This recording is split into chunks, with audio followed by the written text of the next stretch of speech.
good university athletics last night.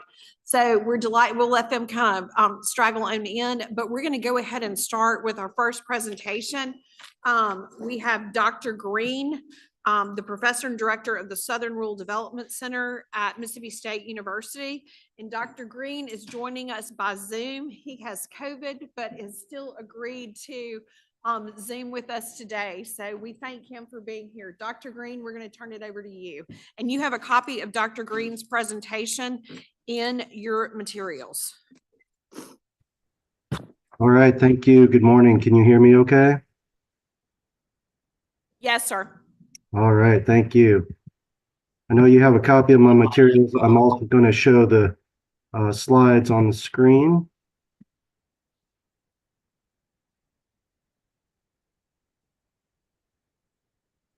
Okay, well, thank you again for the opportunity to speak with you today.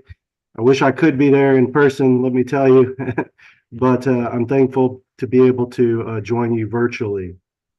My focus today is going to be on the broader demographic characteristics and shifts that we see in the population that may help in making considered decisions about the future challenges and opportunities for Mississippi's colleges and universities. I want to say that in serving as director of the Southern Rural Development Center is one of the nation's 4 regional rural development centers, and our focus is helping build capacity to address rural development issues in our respective regions as well as nationally. And so really appreciate the opportunity to speak to this for Mississippi, even though we serve the broader southern region. I'm a sociologist and demographer by training, and I'll be talking about demographic characteristics today. So it's common to talk of population change in general terms, that is, in comparing the numbers of people in a place between 2 points in time. And although this is certainly informative, and there are challenges and opportunities with population growth, population decline, and even population stability that leaders have to contend with, it can be much more informative to look at the components of population change. And those are what you see depicted in this first graphic. To think about a population changes is a combination of the births, the deaths, and migration.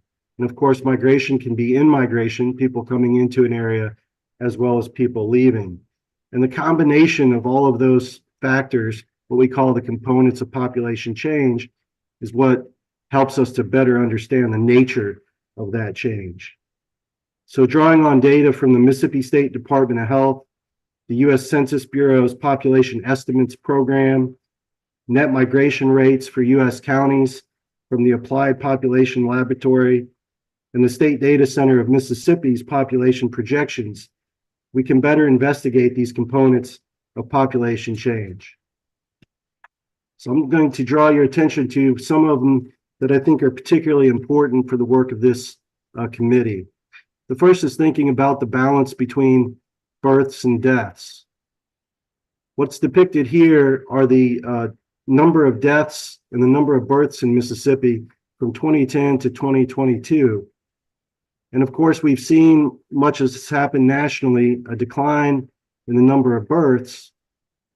There are certainly fluctuations from year to year, but also an increase in the number of deaths that were particularly exacerbated by the COVID-19 pandemic. When we have more deaths than births, this is a demographic phenomenon called natural decrease. And without being offset through in-migration, it results in population decreases. And this lowers the number of potential in-state college students over time when we think about Mississippi in the long run.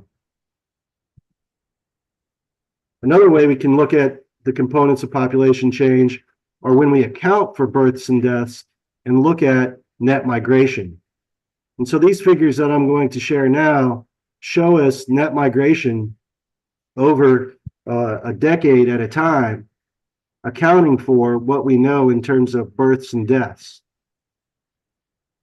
A net migration of 0, as is indicated on the chart, demonstrates a balance between people moving in and moving out of a state for that age group during that decade. So this is looking at 2010 to 2020. What do we know about how many people left or came into the state? And what we see is that overall there's been net out migration of young to middle-aged adults. And you see that because of those, those numbers dipping below that zero line. Now we have to remember that there's always people moving back and forth between states, and certainly we can do the same analysis for counties.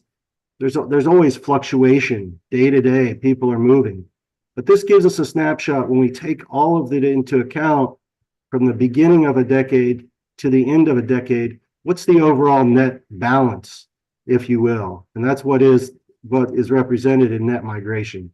And so we see, for example, the lowest dip there of -10 per 100 individuals for people in the age group 30 to 34. The other pattern, if we look back across 3 decades, we see that the number of age groups with net out migration has expanded, or you can look at how those lines have widened below the zero.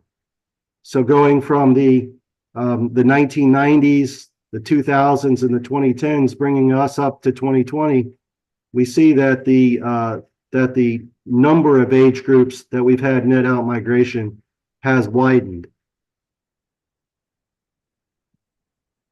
Now, this is particularly important thinking about Mississippi in the context of the southern region. Now here, what I've shown is what we call, those lines are oftentimes referred to as net migration signatures, right? What's unique to that particular place, whether it's a state or county. With Mississippi in the middle, the graphic that you had just seen, I show our contiguous states' signatures. And so you see that each state that we share a border with has different signatures, some similar patterns for particular age groups and wildly different patterns for other age groups. Tennessee, for example, which I highlight, all of the age groups had net in-migration for the 2010s, meaning for each and every one of the age groups, there were more people who came into the state than who left the state. This is also of importance when we think about Mississippi in the context of the South being the fastest growing region in the country. We know that growth is very selective to particular states and particular areas within those states. We know that even in Mississippi, we have areas of high growth, but we also have areas that are losing population. And so looking at these numbers at the overall state level tells us something about those comparative trends. So when we combine all of this, coming back to the components of population change, we see that with the combination of both natural decrease that I presented to start and net out migration, we see population decline. Now, these are specific to the numbers accounting for both net migration as well as births and deaths. And so there was an estimated between 2020 and 2023, a total population loss of 21,000 people. Now thinking about the future, one of the issues we want to address is what do we expect will happen? And so population pyramids are one way that we can do that. It's a snapshot of the structure of the population by age and sex for a particular point in time. But since we know people will age over time, it gives us a sense of what we expect will be the needs going into the future. And so, for example, we can see the percent of the population that's represented by people aged 15 to 19 or 20 to 24 that's important to colleges and universities certainly are the highest represented group, and that will move across time, but it's a smaller and smaller projected number that will follow them. We can also look at population projections. For Mississippi, the population projections are produced through the state data center housed at the University of Mississippi that works closely with the federal and state cooperative for population estimates. Now we know what the estimates are from 2022, and we can look to the projections for the future. Here I've taken us out just to 2040. The orange line demonstrates the population in the age group 15 to 24, the actual counts that we envision, and then the percent of the population is depicted in the blue line. So as we see, although there was a projected slight growth for this population group by 2030, then it's expected to decline moving forward. So I want to sum up my remarks by saying that there are national trends that we also see in Mississippi that are of importance to colleges and universities. Although there are some fluctuations year to year, these include, as I presented, declining births, the impact of higher mortality from the COVID-19 pandemic, as well as population aging. For Mississippi, the relative importance of these factors are more acutely felt because we are such a small state in terms of our overall population with less than 3 million people. Added to this, we need to understand that migration is both age and place selective, and the experience of net out migration of younger and middle-aged working adults exacerbates fiscal challenges. This is important for Mississippi as well, given, as I stated, that we're located in the South, the fastest growing region in the country. But to end on a positive note, I would argue that one of the most important steps to addressing these challenges for higher education, our economy, and the state is to do exactly what this committee is doing, paying attention to the data. Thank you.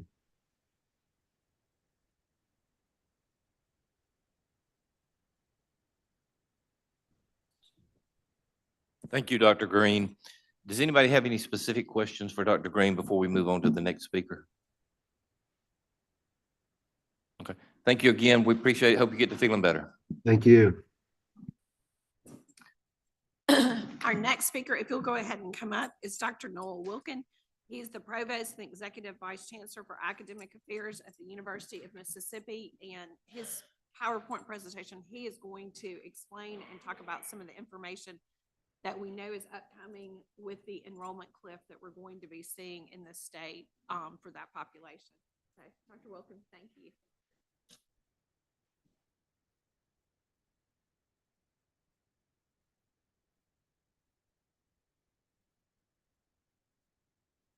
Can you hear me okay?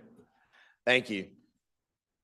Madam Chair, Mr. Chairman, thank you for the invitation to address this body. I have the honor to serve as the provost at the University of Mississippi, which is the chief academic officer for the university. As an administrator in the state of Mississippi at a public institution, I want to thank you for your leadership in the state, and I also want to thank you for all of your support for higher education.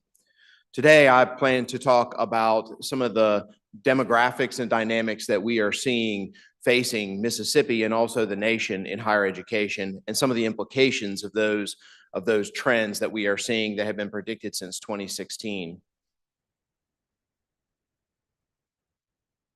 If I can get my slides to advance here. Here we go. So the first is a prediction that's put out by WICHE, which is the Western Interstate Commission for Higher Education. They started making these predictions in 2016, and we at the institution started to make adjustments at our university in 2017. As you can see from this slide, they are predicting that we will peak somewhere in the neighborhood of 2025 or 2026 in the number of high school graduates. Then they are predicting that nationwide, we will see a decline in the number of graduates that are going to be pursuing higher education. And so we are looking at the fact that these numbers are going to steadily decline through 2037. There are a number of entities that have put out predictions like this. National Center for Education Statistics also puts out some data that says that in the South, this trend will actually see an increase until 2026, 2027. But at the same time, if you look at where they're predicting that increase in the South to take place, it's not in Mississippi. That shaded state that's in the center there, or the shading that's over our state, indicates that we're going to see a decline, while other states will see an increase from 2026 to 2027. As you can imagine, the first implication of this is that it's going to increase, and already has, dramatic competition amongst the institutions for students, not only in our state, but in the region. Which went further and predicted a trend for every state in the United States. And what you will note, if you study this slide closely, that in our region, the only state that's going to experience a greater decline is Virginia, at a decline of 24%. And based on the way they've labeled these, only 5 states will see an increase. And they also include in that Washington, D.C., as they labeled the South. So we also know this trend is also why we are seeing more and more states come to Mississippi to recruit students. It's also why we see we have increased our efforts to recruit students from all over the country, particularly in the South region. If you look at our data, about 90% of our graduates over the last decade at the University of Mississippi have come from Southern states. And so we are recruiting heavily in that region.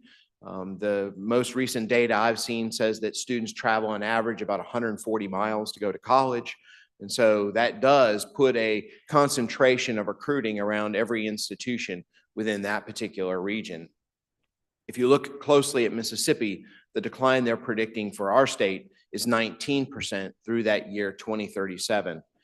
And so we are trying to also pay attention to the data around how many students that are graduating from high school, who are in high school, who are graduating high school, and what does that look like?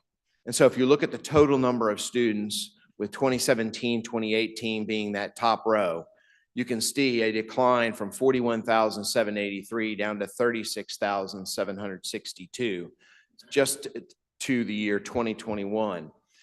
Also, that the number of graduates is declining, even though the percentage of those who graduate is increasing. So while we may increase the percentage of students who graduate from Mississippi schools, we're not seeing a growth in the overall raw number of students who are pursuing higher education, which is this next statistic of those who graduate from high school, how many of those actually pursue post-secondary education. And you can also see a similar decline where the percentage has been gone from 64.9% down to 63.9%. And if you look, the data for 2022-23 actually reflects that only 60.4% or 60.5% have actually pursued post-secondary education, which is another factor that we are trying to take into consideration as we operate our institutions. Looking at these numbers together, you can see the downward trend of the total number of students, those who graduate, and then those who are pursuing post-secondary education, which also looks at the demographics or makeup of the students who are graduating from high school. And if you look at those demographic makeups, that blue line on the left is the number or the percentage of white students. The next is the percentage of Hispanic students, followed by Black students, followed by Asian Pacific students, and then multiracial is on the far right in the maroon. And so what you'll note here is the diversity of that group of students graduating from high school will change as well over time between now and 2036. And if you look at the raw numbers, because the students who are white make up the largest percentage, and also the largest raw number, you can see that that is going to steadily decline. It's between now and 2036. And so as a result of that, our institutions are being proactive in making sure that every student who graduates from high school and wants to pursue post-secondary education feels like our institutions are viable for them and are going to help them have the opportunities they hope to achieve by getting a degree at our universities. If you look at HEDI, which is a demand index, simply put, this is the demand for the institutions in the nation. You will also note that our state is reflected in red there and is predicted to experience a 24% decline through 2029. The states listed to the right are the states where most of our students come from. So we're able to look at our data, look at our enrollments, look at where those students are coming from, and then cast that upon the predictions that we're seeing from each of those particular states. And what you'll see is that every state that we have that we draw students from, with the exception of Texas, is going to experience a decline. Again, a troubling statistic for an institution that is largely revenue driven or driven by the revenues that come from tuition. Now, something that we in the state of Mississippi should be very proud of is we have become a destination state for higher education. This is the latest statistic that I've seen run on this kind of these kind of data. And Nick Strayer hasn't redone this analysis, but this is from 2016. And at that time, and I might note that was also our previous high watermark for enrollment at the University of Mississippi. And what you'll note from this slide is that we import 4,447 students annually to go to post-secondary education in the state of Mississippi. And yet we only exported at that time 845 students, which means we're keeping our students at home and we're bringing people to the state for education because we're seen as a destination. And that's largely due to the quality of the institutions that are offering higher education in the state of Mississippi. And our institution should be proud of that. You should be proud of that for the support that you provide us and also help us to continue to be a destination for students who want to pursue education. But we are experiencing dramatic competition. The latest data on this was 2015. This was published in 2017. And what you'll see is that most students are applying for more and more institutions. It's so easy to do now. They fill out a Common App and they just click the institutions they want their application to go to. Most experts are actually advising students now to apply to 8 to 12 institutions. Many times it's not because they may not get in. It's so that they can compare the scholarship offers that they get from those institutions to ensure that they can go to higher education for the most affordable price. Higher education is becoming more and more elastic. There are substitutes, and if we change our price, we change the demand for our institutions. That has a dramatic impact on our budgets, as you can imagine, as we are largely tuition driven. And I'm going to show you some actual numbers from our budgets. There's lots of revenue sources we have at the institution, but there's essentially 3 major buckets when you look at all the funds that flow to an institution of higher learning and all the various missions that we pursue and activities that we offer to our students while they're there. The first is what runs primarily the academic mission, the education and general funds at the institution. That comes from state appropriations and tuition. If you look at project-specific funds, so we may go out and secure millions of dollars in grant funds or donor funds. Typically, those funds come to the institution to advance a specific initiative or a specific project or to get something done that they would like to see done at our institution by our researchers, our faculty, our staff, or our students. And so that's that second category of project-specific funding. It's difficult to fund the academic mission from those funds because we're actually doing a specific project with the people we've hired out of the education and general funds. The auxiliaries are things that we stand up to serve the students and to provide experiences for students and to provide them the things they need while they're in our place-based campus experience. And those have to cover their own costs. So the revenues and the amounts we charge are used to cover the cost of offering those to the students. And then if there's any money left over from what the costs are, those go into future investments to add additional services or to improve the facilities or the offerings that are available to students. The key factors that influence these drivers or influence these revenues for us are things that are different in each of the buckets. The first being the most important. I'm going to spend the rest of my time talking about that first bucket. The amount appropriated affects that, how the funds are distributed to institutions, the tuition rate, and enrollment. Those are the major key factors that are going to drive how much money ends up in that bucket for our budget to spend to advance our educational mission. Looking at actual numbers at the institution, just based on fall and spring tuition, those are the most stable. Those are the most easy to predict because revenues that come from students who choose to take online courses or go during the summer are much more difficult to predict. So we base our budgets on fall and spring tuition rates. So if you look at the tuition collected in FY21, that was 185 million, and that's climbed 20% to FY23, which is the closed previous fiscal year. The current fiscal year, we're still charging and collecting tuition, so it's difficult to know those numbers until the end of the year. State appropriations has also climbed, and I want to thank you for your support of our institution and for higher education in general, because it's kept pace at our institution with the revenues that we're generating from tuition.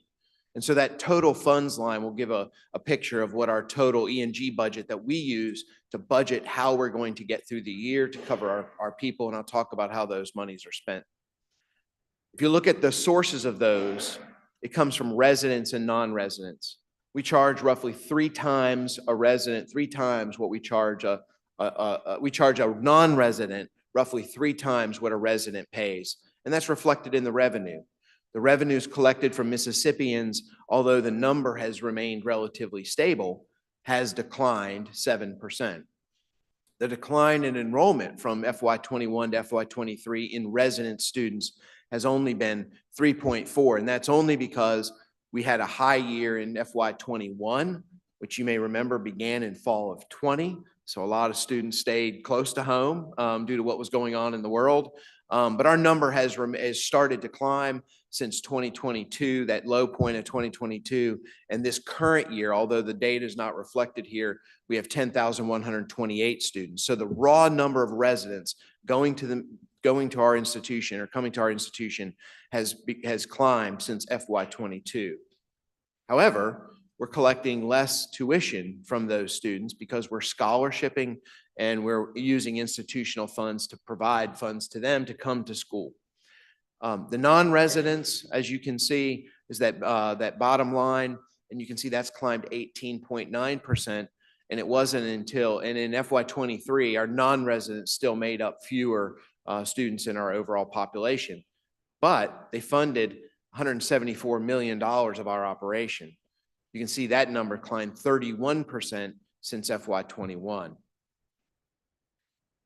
Looking at the predicted revenue impact of the decline, what we can do is say, okay, where are our students coming from and how many do we have? Taking WICHE's predictions for every state, what's going to happen to the enrollments in those states, and then what's going to happen to our budget if, in fact, everything else remains the same. If we do that, we're going to see a roughly decline of $18 million available to our institution to run the academic mission with the same number of students. Because of the decline in students. That's with the same tuition and with the same other factors that remain in place. So this is the real impact if nothing else changes. Again, just as a summary, if you look at how those monies flow to the institution, 76% comes from tuition, 21% from appropriation, other sources represent 3%. This is still looking at that first bucket. 77% of that revenue is coming from non-residents, 23% from residents, and also our expenses. This is how we spend it. As I mentioned, if we change our price or we don't offer competitive scholarships, students will not come to our institution. And as a result, scholarships are a critical element. And we use sophisticated analytics to try to determine what our yield rates would be based on different amounts offered at different academic performance ratings for students across our population that we're recruiting. And so there's a lot of analytics, there's a lot of analysis, and there's a lot of reflective research that goes into determining exactly how much we offer to try to have students come. If you look at what we could do in terms of tuition, because some people would say, well, just raise the price, just make the price higher. But remember, we're in a hyper-competitive environment. That environment's going to get even more competitive, not only within the state, but outside of the state in particular. If you look across the SEC, which is who we get compared to, we compete athletically in the SEC, we compete academically in the SEC. For faculty, we compete for students, we compete for staff in this group of institutions, along with Mississippi State. And you can see we're one of 5 institutions that's still below the 30,000 watermark for tuition for non-residents. Again, this is prior to institutional waivers and what we might, our scholarships that we might offer students to try to get them to come to our institution. And if you compare across all the IHL institutions, you can see that the University of Mississippi and Mississippi State both charge the highest tuition in the state of Mississippi to non-residents. Others have tried to attract non-residents to come to the state or come to their institutions for higher education by lowering those prices of non-resident tuition.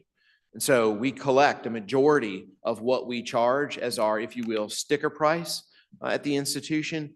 And at the same time, we have been successful in getting students to come to Ole Miss. That concludes my remarks, Madam Chairman. Thank you very much, Dr. Wilkin. I have sort of 3 questions, if you can tie them all sort of into one. Over the next 15 years, as you've projected, who do you anticipate coming out worse? The 4-year senior colleges or the 2-year community colleges? As we have this decline, which is going to be most affected? Number 2 is, out of the almost 50% non-residents that come here for college, have you broken it down to figure out what majors, what do we need to be attracting those people to? Are they coming for medical school? Are they coming for engineers, or which area? And then finally, very simply, how can we fix the problem to prepare for 15 years from now? I'll take the second question first. The second question is majors. So we do track the number of majors that come into every one of our programs, and our deans are, in fact, in this moment, making their plans for what next year will look like based on their current enrollments and how many students they have enrolled, and then also how they are and how they're going to prepare and accommodate the students who might come in a future year, in the coming year. And so that operational planning process takes us 3 months to do. It's extremely detailed, and we get millions of dollars of requests that we have to work through and figure out how it's going to help advance the program itself. The deans are also charged with evaluating the demand. So what's the demand for their degree program? Is it trending up? Is it trending down? If we start to see a decline, then the deans are engaged on the parameter of trying to ascertain, why is that decline happening? Is it in the field? Is it a demand for students to get that degree program? Has competition for that degree program increased in our region? And so then they try to turn that number around. You can also imagine that different degree programs cost more to offer than others. Engineering, pharmacy, STEM fields are more expensive to offer than some of the other degree programs. And so we have kept close tabs on which are growing and which are not, and then challenge the deans to continue to improve those programs so that they may attract students and contribute to the overall enrollment. And so it depends on the discipline. We saw a decline in law not too long ago, and we've now recovered from that. And that was nationwide. Pharmacy has experienced a decline in interest in people pursuing a pharmacy degree. And we've had series of meetings with our dean to figure out how they're pivoting as an educational institution to offer people opportunities to go into the healthcare profession in pharmaceuticals, but not necessarily become a pharmacist. And so that's how we interact and operate at the institution. As for the first question, you were asking about community college and higher education. What I will say is that we recognize that community college is a great option for many students, and we recognize that that's something that helps them to go at a more affordable rate. And then we do our best to try to attract them to come to our institution to earn a 4-year degree. We are, as you know, we are very interested in what our graduates are doing and what they're doing when they graduate, and then how, as an educational institution, we attract them to our institution, give them the best chance to go on to careers that require 4-year degrees. And the research shows if you're in a 4-year degree, you're going to earn more over your lifetime. And we also believe that the content of what they have and they experience at our university helps them to have a more successful, prosperous, and happy life. And so that's our focus on 2-year versus 4-year and what that looks like from our institution's perspective. As for the final question, when this started happening in 2016, or we started getting the predictions, and in 2017 started to make changes to our institution, we went full throttle, if you will, on evaluating our scholarship strategy and how we're going about doing that. Jim Zook is here with us today. His Marcom team led a strategic initiative around how are we talking about our institution and how consistent is that when we get out there. Because we are in a hyper-competitive environment. In a hyper-competitive environment, you have to cut through the noise and show people the true value of coming to your institution. So he led a marketing effort that got us consistent in how we're talking about our university, how our schools are talking about our institution, and how we maximize that. The next element of that is how do we allow people to experience the institution and then experience our degree programs. And so offering visit days where they come and they experience what it's like to be at the campus. So practically, that's what it looks like on the ground for us to combat this, because we're not just competing in Mississippi. We're competing across the entire South for sure, where 90% of our students come from. And then we're competing nationwide. We have students from all 50 states and 90 countries roughly, but those are small numbers once you get outside of the southern states. Our largest state by far is Mississippians. Thank you. Other questions from the committee?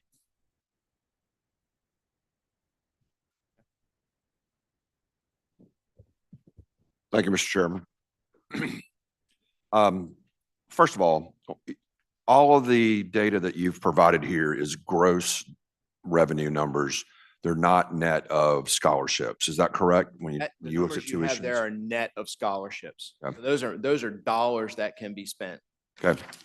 Then on this page, you have the expenses by categories and you have scholarships at 23%.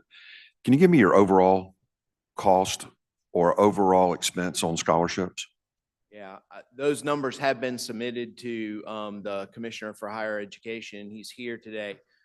So I don't know if he's going to cover those numbers for the state, but I would defer to him on those numbers.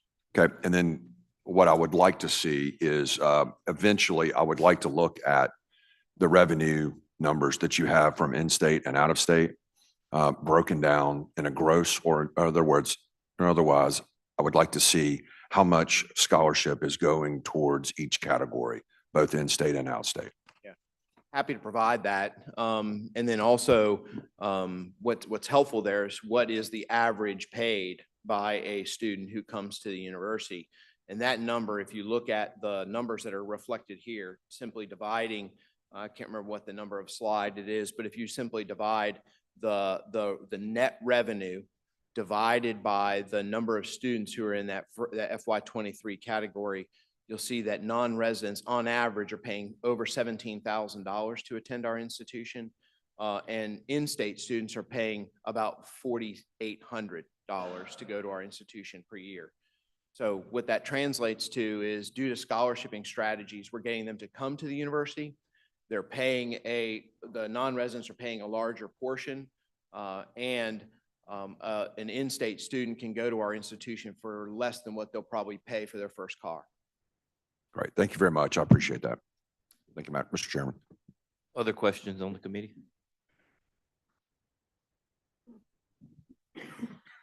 Y'all have been preparing for this, as you noted, since 2016?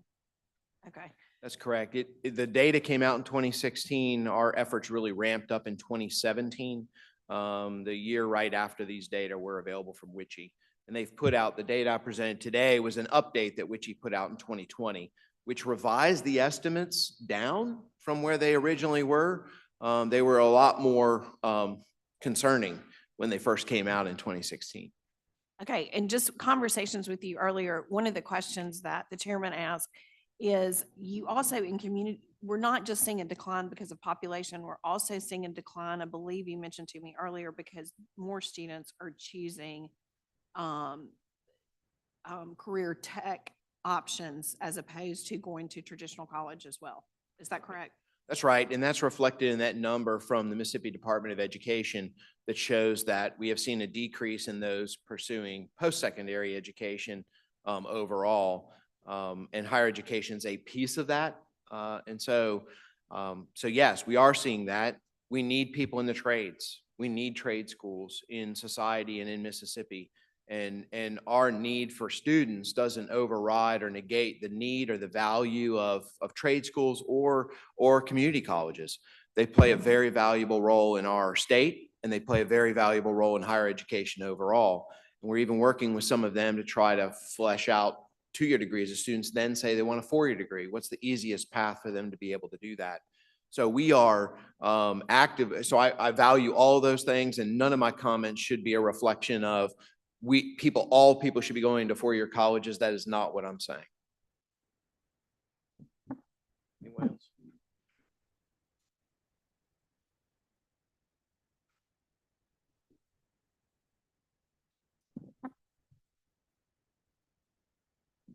Thank you, Dr. Wilkins, for being here today and your hard work on this. For our intensive purposes here, you mentioned the appropriations that we are responsible for as far as higher learning is concerned.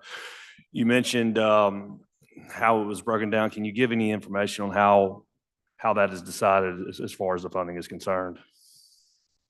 Yeah, so Through the appropriations, obviously. I know the commissioner is the next speaker, and so I think how the funds are distributed is probably a question that he's most qualified to address. What I will say is that we're very appreciative of the funds that we get at the University of Mississippi, and that certainly helps us to offer a more affordable price to our in-state students.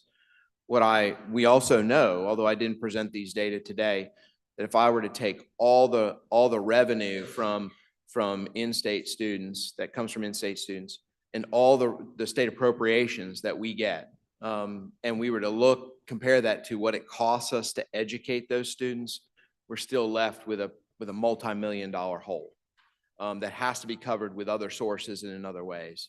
And so our scholarship strategies are a little more aggressive to encourage students to come from the state of Mississippi to our institution.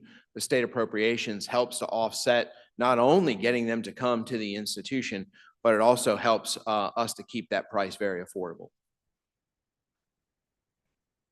Okay. Thank you. Would you talk about, the data and the research? You've done a great job presenting that, but could you talk about some of the intangibles that may be plaguing the decrease in enrollment and funding? Yeah, so there are a lot of those. I think all of us have seen that there have been questions raised about the value of a higher education degree today. And so that's a piece of this. I think that we have also seen that some institutions feel like a good fit for some students and others don't. And so what that feels like when a student comes to the campus and what experience they have is going to affect their decision to not only enroll at that institution, but to also stay at that institution to earn their degree. I'm proud to say that our retention rate of students staying at our institution and our graduation rate are both well above the national average and the highest in the state of Mississippi. And so the students who do come to the university do get an experience that helps them to be successful based on the programs that we offer and the way that we work to try to help facilitate the success of every single student. So to summarize, the biggest intangibles that we struggle with today is society's value for a higher education degree, and also the things that families will tell each other about institutions and how that drives students' decisions on where to go. It's no longer just a matter of recruiting the student, you're also recruiting the parents. Thank you very much, Dr. Wilkins. I'm sorry, go ahead.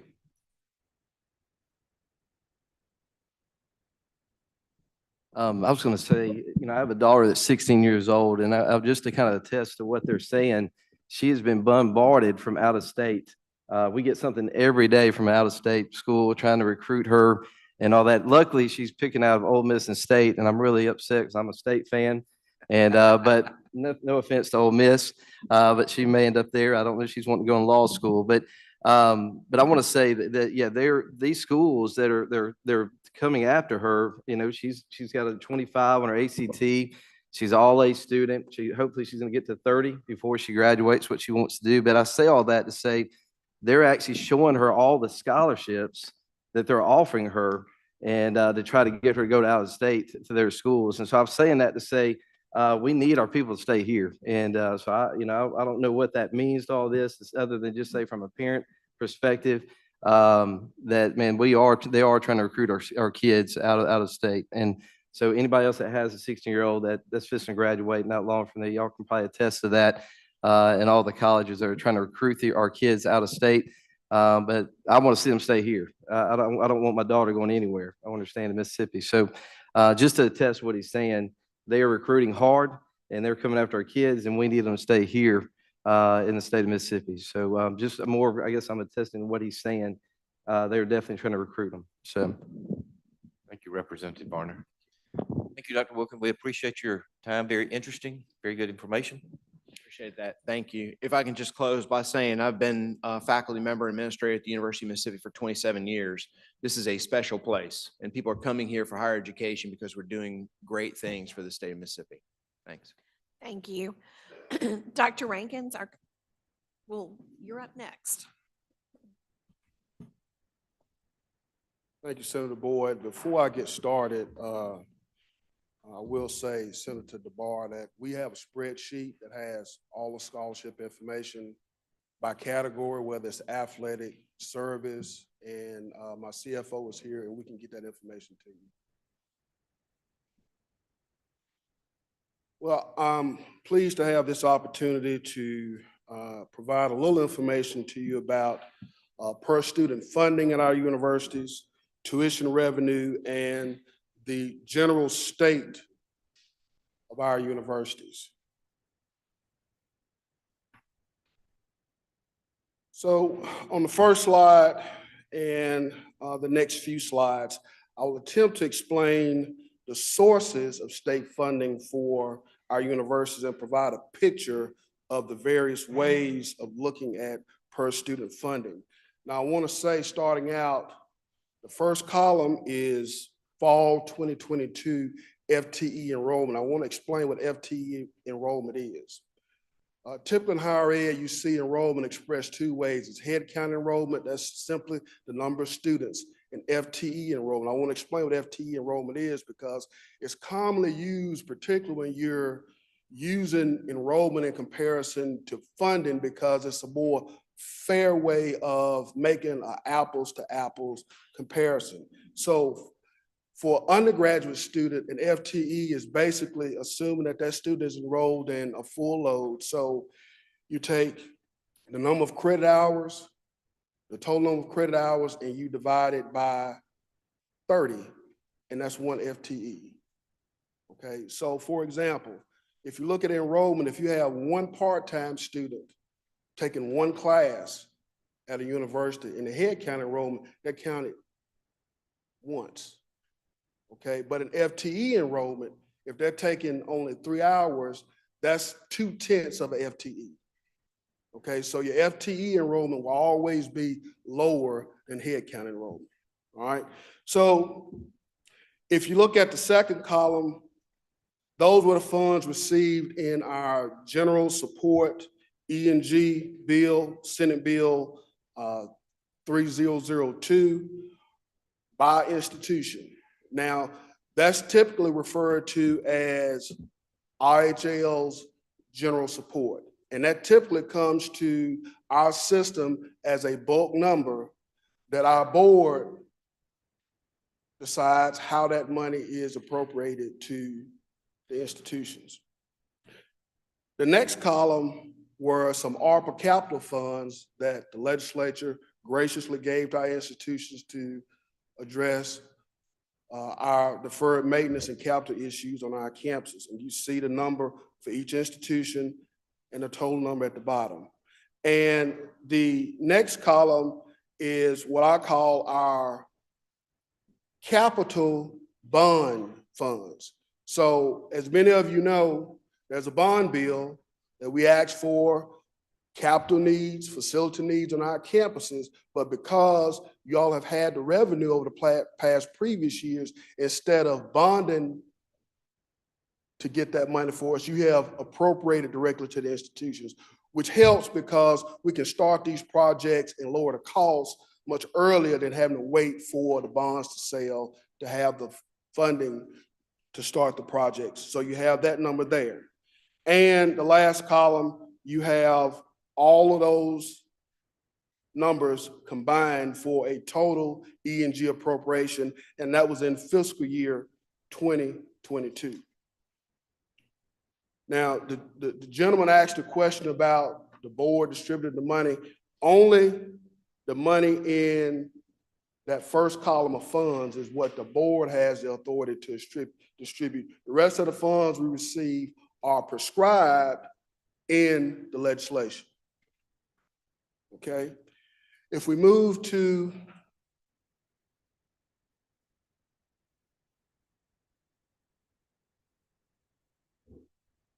if we move to the next slide, the columns that are shaded, I shaded those columns because that data, that same data is on the previous slide.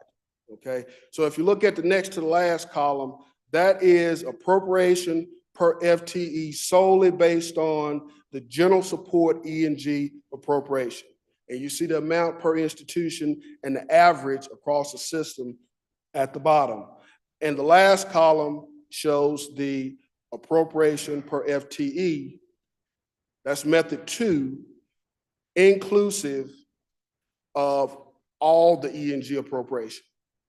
Okay, so that's the bond, the general support, and the ARPA capital funds on a per FTE basis. Okay, so you have 2 methods here of looking at appropriation per FTE.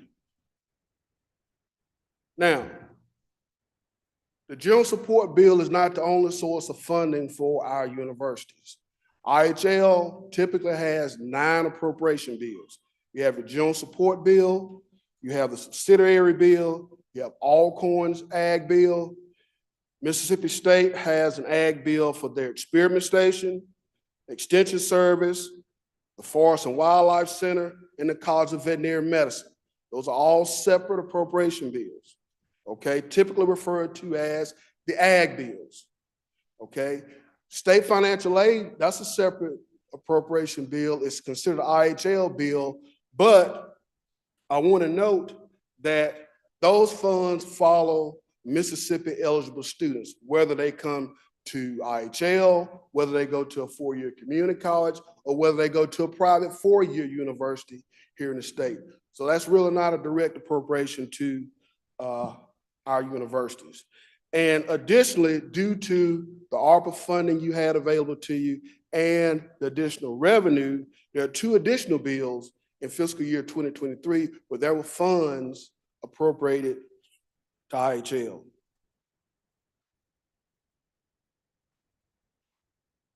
The next slide kind of summarizes those additional appropriation bills. Jackson State, Mississippi State, the University of Mississippi, and USM have funds appropriated to them in the subsidiary bills. Now, what are in those bills? Examples include Jackson State's Urban Research Center. At Mississippi State, there's several units like the State Chem Lab that are included in that bill. At the University of Mississippi, they also have several centers and institutes that are appropriated. In USM, they have the Polymer Center and the Gulf Coast Research Lab. You have your 5 ag bills listed there, 1 at Alcorn, the 4 at Mississippi State. You also have the Medical Center, which is a separate appropriation bill. And there were also some additional capital funds in Senate bills 3002 and 3010, and also House Bill 1353, which you all commonly refer to as a transfer bill. And you see the totals when you add all of those additional funding sources. Now, if you look at appropriation per FTE, including all the sources, with or without capital funds and with the bond funds, that's inclusive of the general support bills, the subsidiary bills, the ag bills, the medical center, you see the appropriations per FTE. Now, let me be clear. I have 5 methods in these slides. Madam Chairman, I'm not suggesting one method is the right method or the wrong method. I'm simply providing information.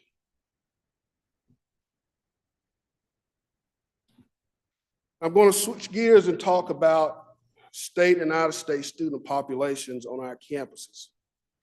You'll see in the first table a breakdown of resident or in-state versus non-resident students for each university and an average across the system. And overall, a majority of our students are Mississippi students, okay? At our regional or our smaller universities, they have a much higher percentage of in-state students compared to out-of-state students. I also provided the resident and non-resident tuition for all of our universities, and the columns in the table to your right, broken down by our regional universities and our 4 research institutions.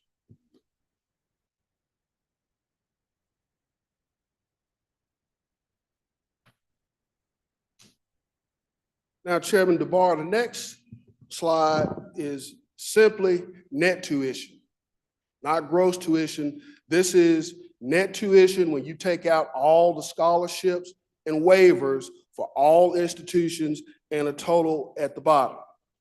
And it's broken out by residents and non-residents for each university. And also I have the percentages in a column for resident students and non-resident students based on the percentage of the total net tuition. So for example, Alcorn resident students, they pay about 84% of the net tuition after you take out all the scholarships.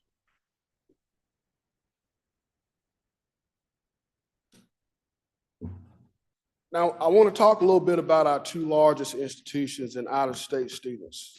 I, as well as the Chancellor at the University of Mississippi and President Keenum at Mississippi State, and I'm sure many of you hear complaints about out-of-state students and the number of growth we've had in out-of-state students here in the state. And I think Provost Wilkin mentioned that we are a destination state for students seeking higher education. If you look at Mississippi State, their out-of-state students make up about 1/3 of their student body, but they contribute more than half of the net tuition collected. And even more dramatically, at the University of Mississippi, their out-of-state students make up slightly below half of their student body, but contribute more than 3/4 of the net tuition collected at that university. So tuition revenue from out-of-state students actually keeps the resident tuition down at our universities and makes it more affordable, the education more affordable for our Mississippi kids.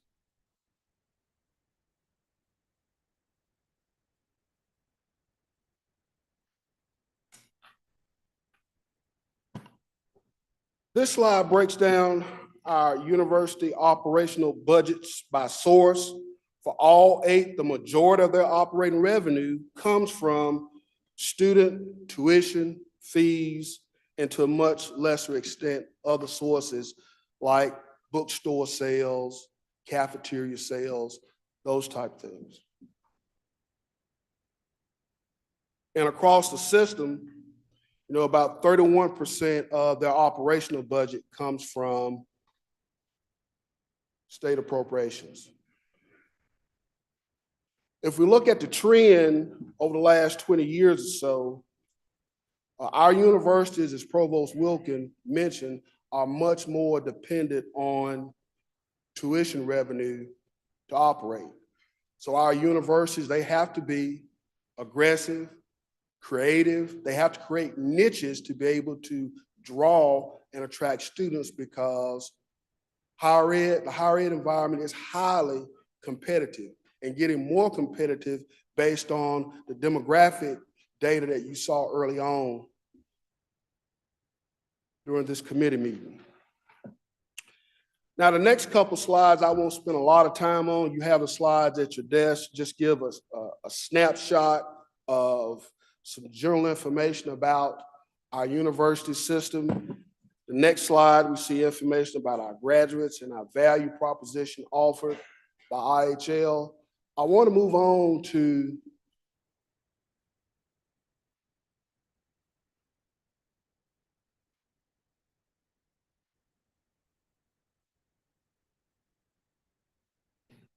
slide 14.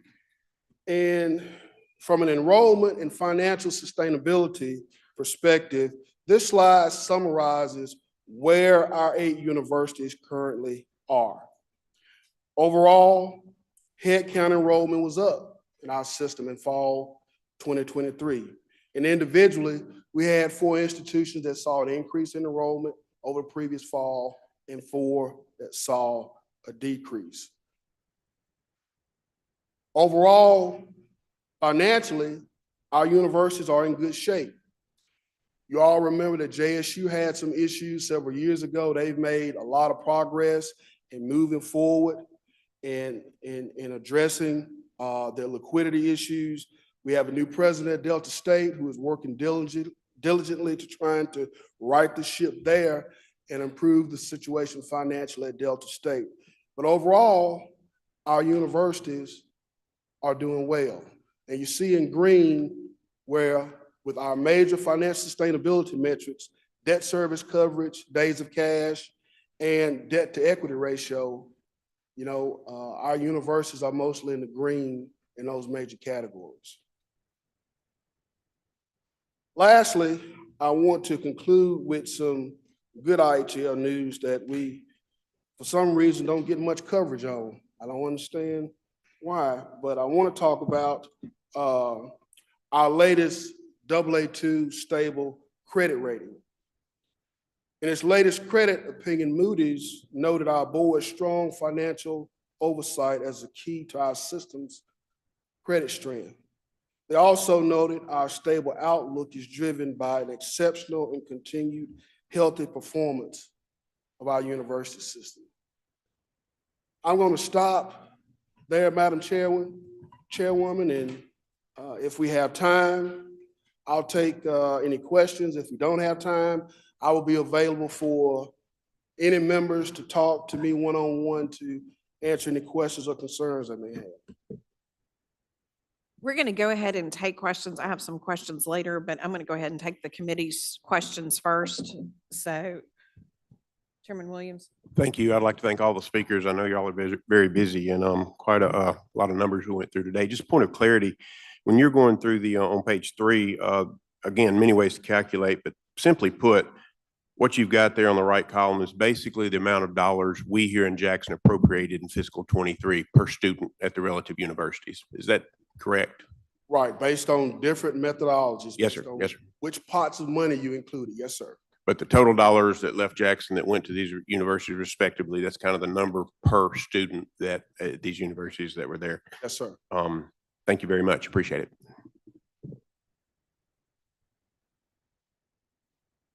Representative Faulkner. Thank you, Madam Chair Lady. Dr. Rankins, thank you for your presentation this morning. I have a question again, just for clarity.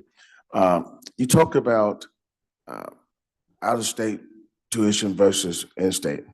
And is it correct that out-of-state tuition is 3 times more than in-state students pay? Is that correct? Well, it depends on the university. It's about double at least at the University of Mississippi. And if you go on the slides, I think the information is on slide number 7.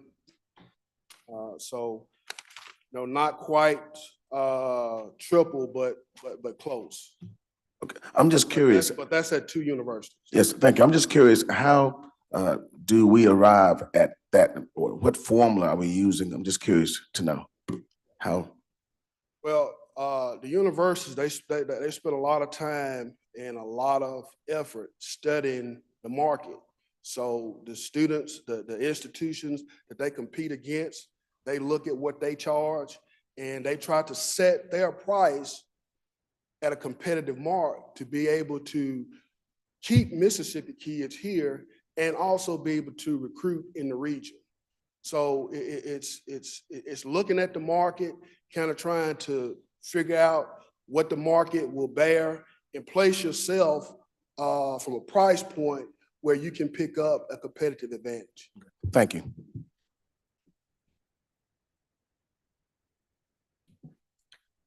Chairman Sparks. Thank you, Madam Chair. Thank you, Commissioner. The FTE versus head count, you made a distinction early in the comments that someone who's just taking 3 hours, although they would be a head count, would only be a certain percentage of an FTE. Yes, sir. Is 12 hours considered a 1-to-1, 100% student? Is that a full-time student? Yeah, well, it's the actual calculation, you more or less, it's 30 hours fall and spring, so 15 hours a semester. So for 15 hours a semester, yes, that would be considered on an FTE basis, it would be considered one. What if someone is over that? You know, I notice a lot of the numbers are broken down, and I think there's questions and probably follow-ups because we see percentages, we see net. We're not into the gross or how much scholarship money goes out of state. The question was just asked about how you determine out-of-state tuition or in-state tuition. A lot of that is left to the institution from a competitive nature. Yes. But I just want to make sure we're comparing things we need to be comparing, because if an FTE is somebody who's taking 3 hours or 6 hours, kind of how is that impacting someone for graduation track? In other words, I guess Well, I'm wondering how we're calculating to compare when it comes to FTEs versus students, because Right. The FTE number is not, it's counting all the students, but it's counting total credit hours earned.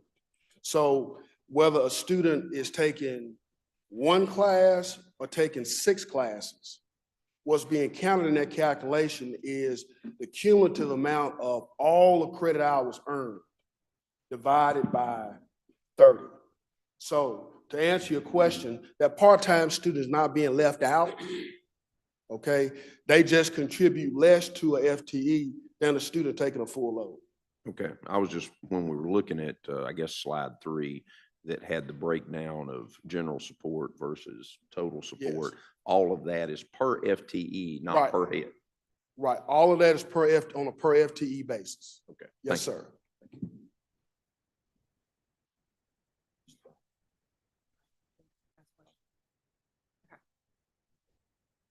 Go ahead. Thank you, Madam Chair.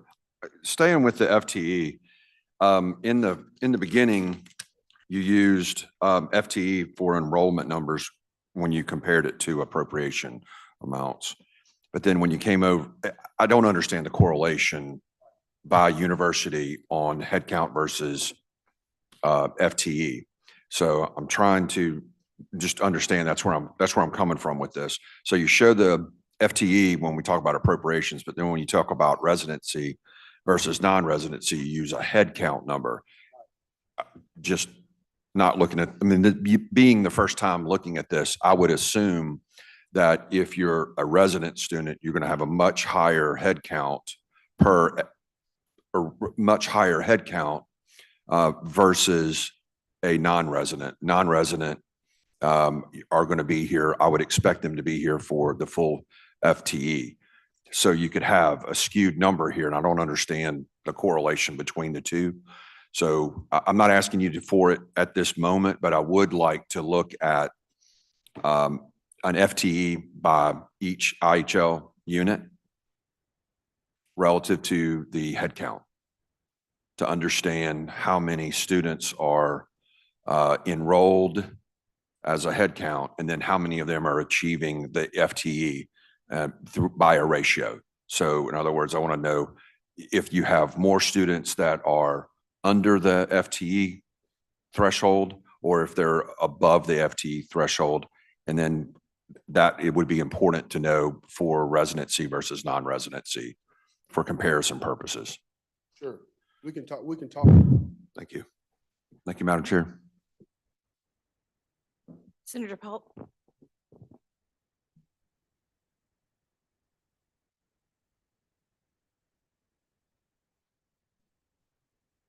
Thank you, Madam Chair.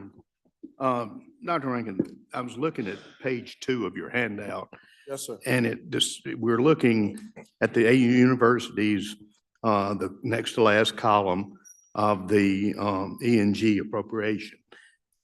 And it's distinct that DSU and Valley State, our 2 Delta universities, are by far get the highest appropriation. Can you tell me what particularly causes that to happen? Well, again, it's an appropriation per FTE, given funding for a given year and the number of students for a given year. So, if the appropriations, let's just say over a 5-year span, Senator, have been relatively constant, okay? But they've had a drop in enrollment over that same time period, then the appropriation per FTE is going to look higher. So that's why you see what you see there for Delta State and Valley.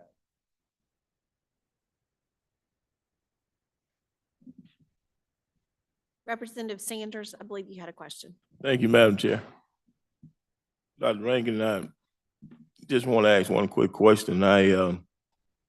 As a new member to this panel, not to the process, but I was to thank you for clearing it up as it relates to FTE. My question, you said that the boards, they distribute funding to the institution.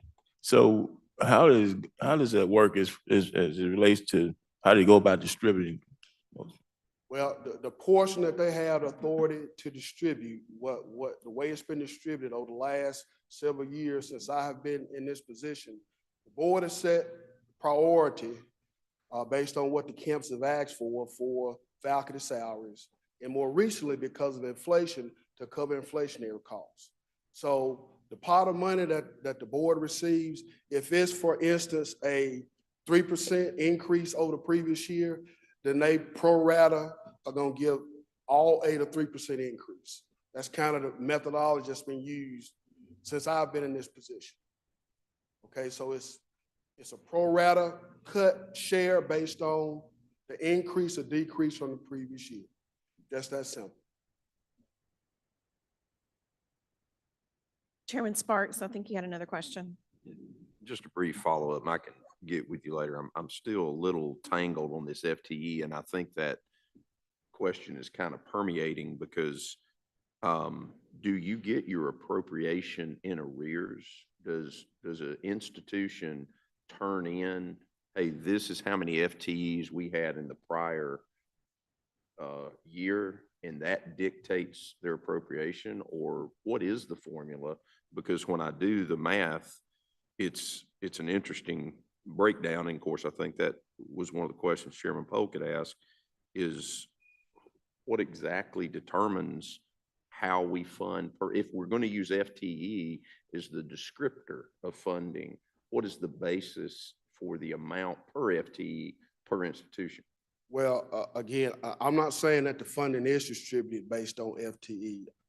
I simply provided FTE data in various ways based on the money that's been appropriated to the universities. And again, what the board distributes, if you look at the total appropriation, it ranges from year to year from 40 to 50%.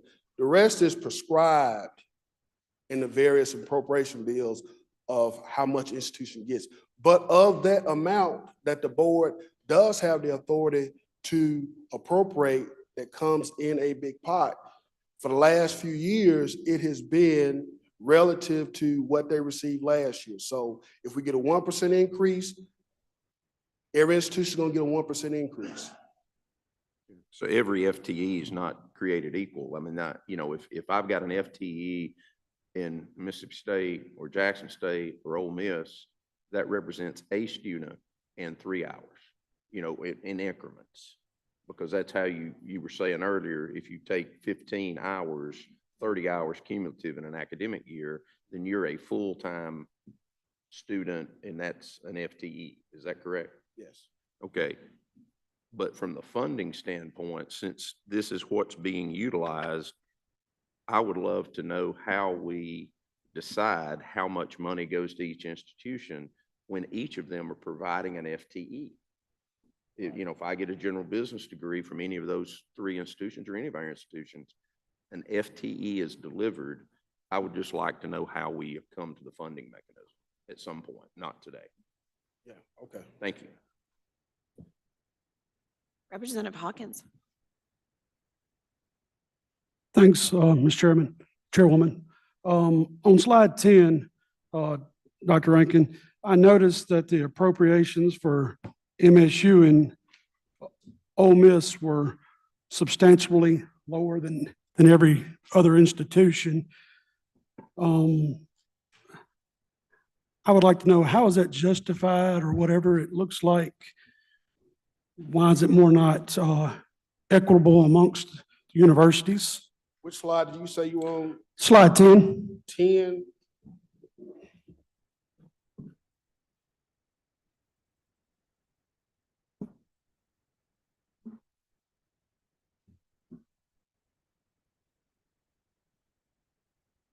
Let me come look, because my slide.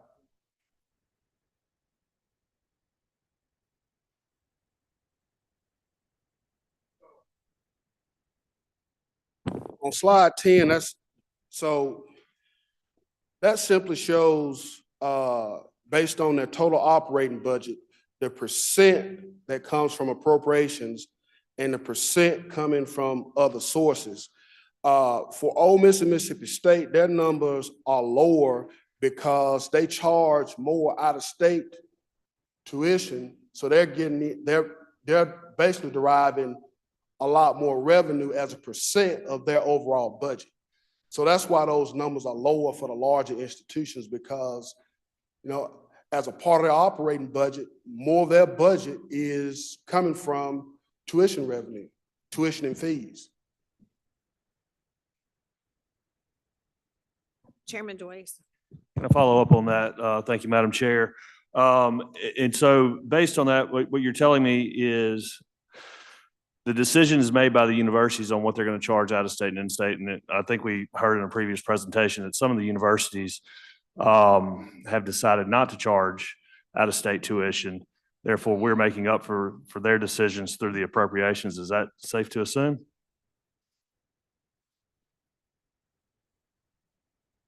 I think it's safe to assume that based on the tuition strategies that each institution use, and again, each institution utilizes different strategies based on their market reach, where they're trying to attract students, okay, and where they think they can grow.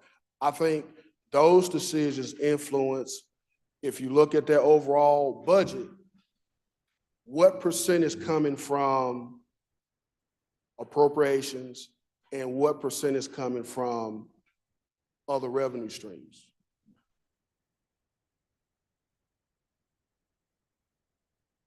But I guess, again, if we're comparing apples to apples, if we're just looking at the appropriations, as Representative Hawkins said, it doesn't seem fair and equitable amongst the universities based on the percentage of appropriations. Yeah, I would say that's one way of looking at it. That's one method of looking at it. I just had kind of an observation or statement. I mean, I think we can stay in this all day, and I know some of us, we got to be done in a few minutes. The last speaker had the SEC tuition comparison. And I kind of looked at it. If I'm looking at it right, of all the SEC schools, the two with the lowest tuition are the two in the state of Mississippi. And I think as we recruit the parents, as mentioned earlier, that speaks directly to the value equation. If I'm kind of looking at the graph, right, Mississippi State being the lowest, University of Mississippi being the second lowest, and I think that just something that speaks volumes. We should vet this stuff, get in the numbers and understand it as we go forward. To me, it's a per student allocation as we look at the larger universities get more money, but they have more students. So as we vet that, that's kind of an important thing. But I think it's a statement to be said that the value equation in Mississippi is pretty tremendous. And the gentleman that just left, you know, I don't want to seem like, I want to make sure that the question is adequately addressed. You know, you can talk to representatives of every university, and they're going to make, and their constituents, they're going to make a passionate argument that they're not being treated fairly when it relates to funding. All they're going to do it. Okay.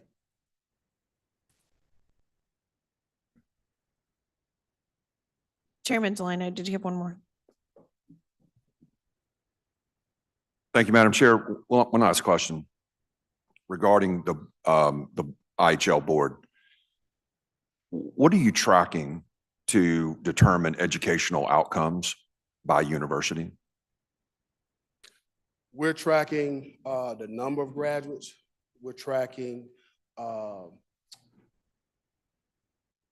where our graduates, what fields of study they're in, how they're meeting the needs in the state. For example, nurses, K-12 teachers. Does any of that data, excuse me for interrupting, but I know we're going to go kind of quick here. Is any of that information used in funding the universities? Currently, no. Is there any efforts taken on by the IHL board to address the population issue that we discussed in the first part of this hearing? Yes. Our board's been talking about this funding cliff for several years and have implemented policies. And in my conversations in council with presidents, we talk about this all the time and talk about strategies that each university can do from a policy standpoint to try to mitigate the effects of what's been predicted is going to happen with the number of graduates from high schools in our state. And lastly, when can we expect a report to detail those recommendations and strategies for the future? Whenever you like to see a report. I think we need one. Thank you. Senator Delano, it's good that my Vice Chairman and I are thinking alike because those were my follow-up questions on this. Particularly, I kind of want to go back to this. Particularly, we know that just from the information that's been presented this morning that our regional universities are going to be the ones that are greatest hit by this enrollment cliff. Also, too, because they have less, as we've seen on the data that you presented this morning, they have less out-of-state students. So that's particularly going to hit them harder because we know that we have a declining population within the state. So following back up with what Chairman Delano just asked to is are y'all doing work sessions in IHL with the regional universities? Like, is there a strategic plan that you published or anything of that data? Where are you kind of on that as a formalized process? The board does have a working group that is focused on addressing the unique needs of our regional universities. Yes, ma'am. Okay, all right. Thank y'all very much. The Senate has to go back in session, so we'll conclude this hearing at the time. I'm sure the commissioner and any others will be here if y'all have questions that y'all can ask at that, and we'll follow back up to get the information that was requested from Chairman Delano and Chairman Sparks. Thank you. Rosin. Thank you.